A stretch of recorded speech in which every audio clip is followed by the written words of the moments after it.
Now let's talk about proteins. The image above shows a colorful and complex 3D shape, which is typical of what protein molecules look like. Proteins are large molecules made of long chains of amino acids that fold into special shapes. These shapes help proteins do important jobs in the body, like building structures, moving things around, speeding up reactions, and sending signals between cells. Proteins are super important parts of our cells. They help build important cell structures like the cell membrane, mitochondria, ribosomes, and chromosomes. Think of proteins as the building blocks and tools inside our cells. Now, there's a special type of protein called enzymes. These enzymes are found in many parts of the cell, like the membrane systems, mitochondria, vacuoles, and even floating in the cytoplasm, the jelly-like fluid in cells. What do? Enzymes control the chemical reactions that keep the cell alive and working properly. All proteins are made up of the same basic elements: carbon, hydrogen, oxygen, and nitrogen. Some proteins also have sulfur in them. Proteins are made from smaller units called amino acids. You can imagine amino acids as beads on a necklace. They join together in long chains to form a protein. In animals, proteins are usually made from about 20 different amino acids.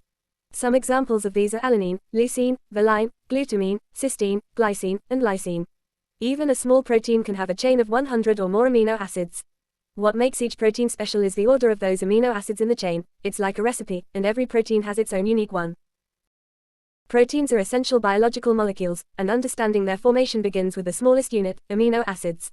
Amino acids are organic compounds made up of a central carbon atom, called the alpha carbon, bonded to 4 groups, an amino group, NH, a carboxyl group, COOH, a hydrogen atom, and a variable side chain known as the R group. The R group differs in each of the 20 standard amino acids, giving each one its unique properties. When 2 or more amino acids come together, they form a peptide through a process called a condensation reaction. In this reaction, the amino group of one amino acid binds with the carboxyl group of another, forming a covalent bond known as a peptide bond, and releasing a molecule of water. Chains of 2 or 3 amino acids are known as dipeptides and tripeptides, while longer chains are called polypeptides. As polypeptides grow longer, they begin to fold into specific 3-dimensional shapes. This folding is driven by interactions between the R groups of the amino acids in the chain, including hydrogen bonds, ionic interactions, hydrophobic effects, and disulfide bridges. The final folded structure of a polypeptide results in a functional protein. This shape is crucial because it determines the protein's role in the body, whether it acts as an enzyme, hormone, structural component, or antibody.